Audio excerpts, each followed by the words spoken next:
미국에서 한인 학생이 몰던 차량에 절도 차량이 충돌하여 하반신 마비가 되었다는 소식이 전해졌습니다. 10일 뉴욕 포스트에 따르면 뉴욕대 스턴 경영대학원 재무학 전공 김준호 씨는 지난달 23일 새벽 4시쯤 필라델피아 펜실베니아대 근처 도로에서 심각한 교통사고를 당했습니다. 이 사고는 김 씨의 친구들이 일주일 전에 모금 사이트 고펀드미에 게시한 글을 통해 처음 알려졌습니다.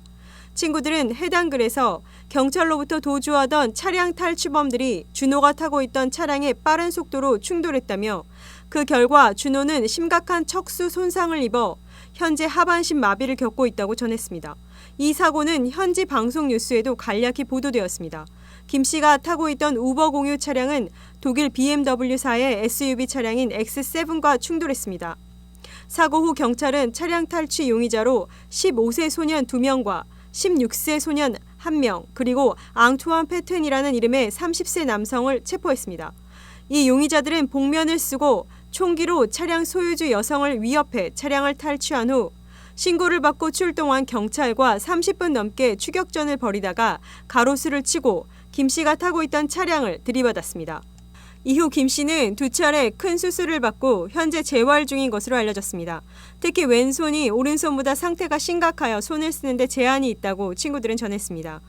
더구나 김 씨는 뉴욕의 M&B 자문회사 클레마 캐피털에서 서머 애널리스트로 일한 지 한 달도 채 되지 않아 사고를 당했습니다. 뉴욕 포스트는 이번 사고로 김 씨의 큰 꿈이 산산조각 났으며 직장과 학교 모두 기약 없이 쉬게 되었다고 전했습니다. 김 씨의 가족들은 뉴욕 포스트와의 인터뷰에서 그의 회복 여부는 아직 확실하지 않다고 말했습니다. 그러나 김 씨는 이러한 어려움에도 불구하고 언젠가 금융 서비스업에 큰 영향을 미치겠다는 결심을 굳혔다고 가족들은 전했습니다. 또한 그는 언젠가 다시 걷고 그가 받은 사랑과 지원을 모든 사랑하는 사람들에게 돌려주기를 진심으로 꿈꾸고 있다고 덧붙였습니다. 김 씨는 필라델피아에 사는 친구들을 만나러 갔다가 사고를 당한 것으로 전해졌습니다. 그는 2019년 고등학교 시절 펜실베니아대에서 경영 및 기술 여름 강좌에 참석하며 그 도시에 대해 잘 알게 되었다고 가족들은 전했습니다. 김 씨는 2020년 10월 해병대의 자원 입대해 수색대에서 통역병으로 복무했습니다. 이후 2022년 미국으로 건너와 NYU에서 학업을 이어온 것으로 알려졌습니다. 김 씨의 친구들은 고펀드미를 통해 목표 금액인 10만 달러 중 8만 610달러를 모았습니다. 이 후원금은 김 씨의 수술 및 입원 비용, 재활 비용, 소송 비용 등으로 사용될 예정이라고 밝혔습니다. 윈TV 뉴스투데이입니다. 미국에서 경찰이 역주행하던 택시 차량을 적발했으나 운전자가 없어 벌금을 부과하지 못한 사건이 발생했습니다. 4일 뉴욕 포스트 등에 따르면 애리조나주 피닉스 도로에서 지난달 19일 현지 경찰이 신호를 무시하고 역주행한 택시 차량을 멈춰 세웠습니다. 그런데 차 안에는 운전자가 없었습니다. 경찰 바디캠에 찍힌 영상을 보면 경찰이 정차한 차량에 다가가자 운전석 창문은 자동으로 내려갔습니다. 해당 차량은 구글의 자율주행 무인 택시 웨이모인 것으로 확인됐습니다. 피닉스는 미국에서 자율주행 차량의 운행을 허용한 소수의 도시 중 하나입니다. 해당 경찰이 경찰차의 추격에 스스로 정차했던 것도 비상등과 사이렌을 감지할 때 차를 세우도록 설계됐기 때문입니다. 경찰관이 안녕하세요라고 인사를 건네자 회사 담당자와 통화가 연결됐습니다. 경찰관은 이 차량이 반대 차선으로 역주행했다고 말했습니다. 이에 담당자는 알겠습니다. 바로 확인하겠습니다라고 답변했습니다.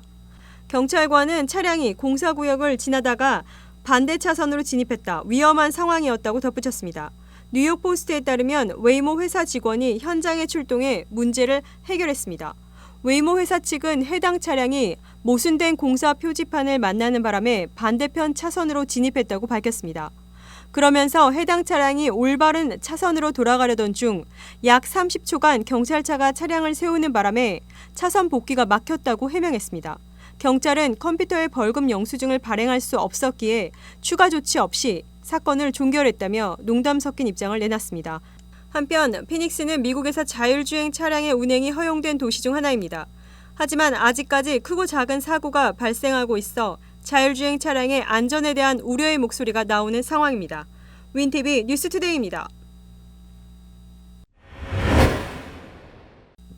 최근 한국 구미시에서 한 로봇이 스스로 생을 마감한 사건이 전 세계적으로 큰 화제가 되고 있습니다. 문제의 로봇은 구미시청에서 일하는 공무원 로봇으로 계단 아래에서 파손된 채 발견되었습니다.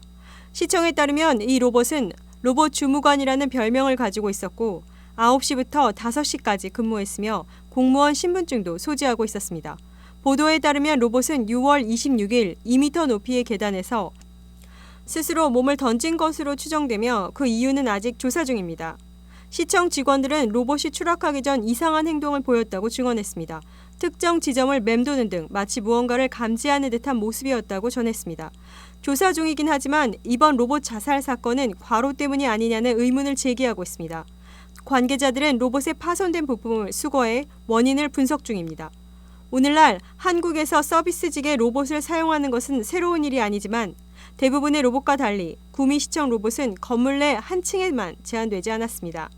이 로봇은 건물 전체를 자율적으로 이동하며 엘리베이터를 사용해 다른 층에도 접근했습니다. 2023년 8월부터 운영된 이 로봇은 문서 전달, 시 홍보, 정보 전달 등의 업무를 수행한 것으로 알려졌습니다. 이 로봇의 제조사인 캘리포니아에 본사를 둔 스타트업 베어 로보틱스도 이번 사건의 원인을 조사하고 있습니다. 한편 구미시청은 대체 로봇 공무원을 도입하려던 계획을 일시 중단하기로 결정했습니다. 윈TV 뉴스투데이입니다.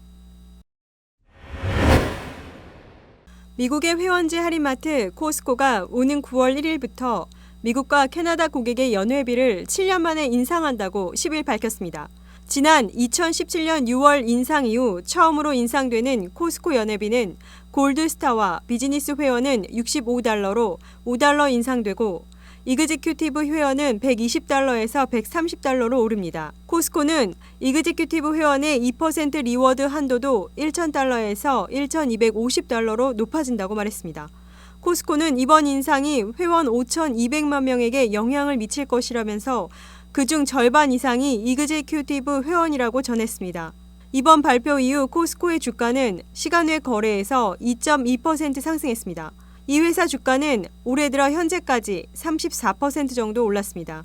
러닝포인트 캐피털 어드바이저의 최고 투자 책임자 마이클 애슐리 슐먼은 코스코가 통상 5, 6년마다 연회비를 인상하는 경향이 있어 시장에서는 2년 정도 전부터 연회비 인상을 예상해왔다며 주식뿐 아니라 이익 측면에서도 견조한 증가를 가져다 줄 것이라고 말했습니다. 지난해 연회비 수익은 $46억 였으며 이는 2022년보다 8% 늘어난 것입니다. 또 지난 7일로 끝난 지난 5주간 순매출은 지난해 동기보다 7.4% 늘어났다고 코스코는 전했습니다.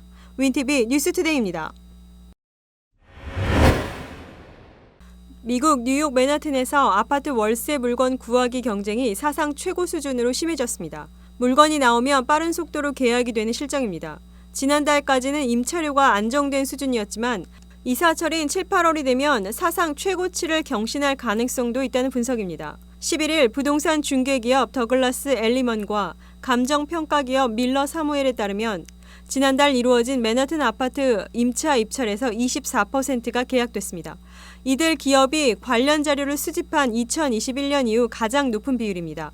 또 임대매물이 중개사에 등록된 이후 평균 24일 만에 계약된 것으로 조사됐습니다.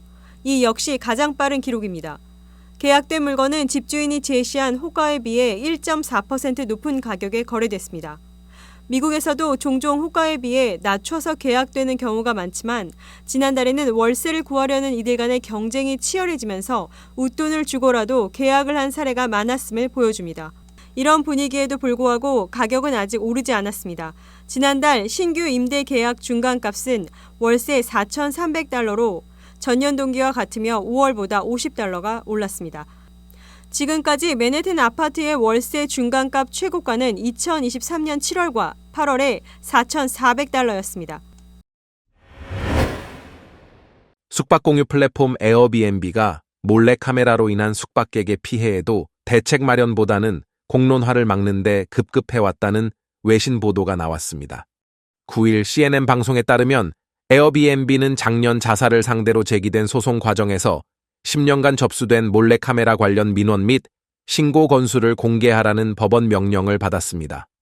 에어비앤비 측 대리인은 법정에서 2013년 12월 1일 이후 10년간 감시 장비와 관련한 고객 응대 기록이 총 3만 4천 건이라고 밝혔다고 CNN은 보도했습니다.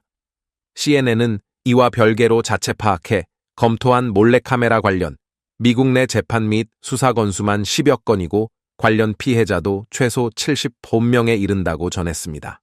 그러면서 피해자 측 대변인들을 인용 몰래카메라 문제가 공론화할 것을 우려한 에어비앤비 측이 이들을 상대로 합의를 종용해 왔고 합의 조건 중 하나는 이와 관련한 세부 사항을 더는 언급할 수 없도록 기밀 유지 계약에 서명하는 것이었다고 CNN은 보도했습니다.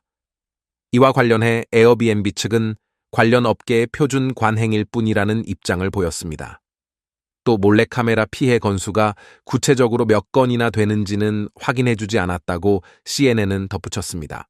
이처럼 호스트와 숙박객 사이에서 발생하는 사건에 대한 법적 책임에 선을 그으면서도 에어비앤비는 숙박비의 평균 17%를 수수료로 챙기고 있으며 세계적 호텔 체인 하얏트와 메리어트를 합친 것보다 큰 거대 기업으로 성장했다고 CNN은 꼬집었습니다. CNN은 몰래 카메라 촬영이 보통 경범죄로 취급돼 미국에서도 형량이 1년이 넘지 않지만 피해자들은 훨씬 긴 세월 동안 고통에 시달리게 된다고 지적했습니다.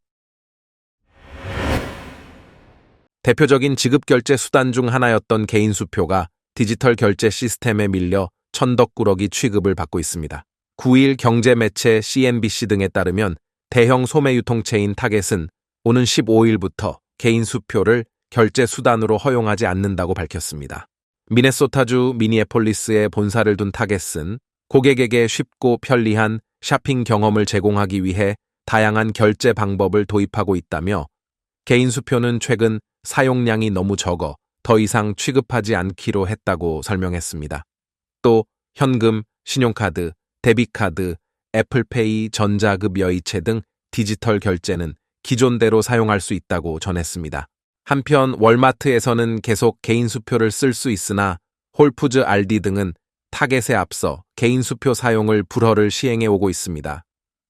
개인 수표는 미국에서 가장 널리 통용되던 결제 방식으로 신용카드 사용이 활성화되기 전인 1990년대까지 현금보다 안전한 결제 방식으로 간주되어 왔으나 최근 수십 년간 개인 수표 발행량이 꾸준히 감소한 것으로 나타났습니다. 연방준비제도는 2015년 202억 건이던 개인 수표 발행량이 2021년 120억 건 수준으로 줄었다고 밝혔습니다. 독일 자동차 업체 BMW가 미국에서 에어백 결함으로 차량 39만 대 이상을 리콜한다고 로이터 통신이 10일 보도했습니다. 보도에 따르면 연방도로교통안전국은 BMW가 에어백을 부풀게 하는 장치 에어백 인플레이터의 폭발 가능성으로 인해 차량 39만 대 이상을 리콜한다고 밝혔습니다. 대상 차량은 특정 세단과 스포츠 wä건이라고 로이터는 전했습니다. NHTSA는 에어백 인플레이터가 폭발할 경우 금속 파편이 운전자와 탑승자에게 튀어 사망 또는 부상으로 이어질 수 있다고 설명했습니다. 또 다른 자동차 업체 크라이슬러도 에어백 문제로 미국에서 알파, 로머, 지프, 피아트 차량 33만 2천 대를 리콜한다고 NHTSA는 이날 밝혔습니다. NHTSA에 따르면 이들 차량의 앞좌석 에어백이 제대로 작동하지 않을 가능성이 있는 것으로 파악했습니다.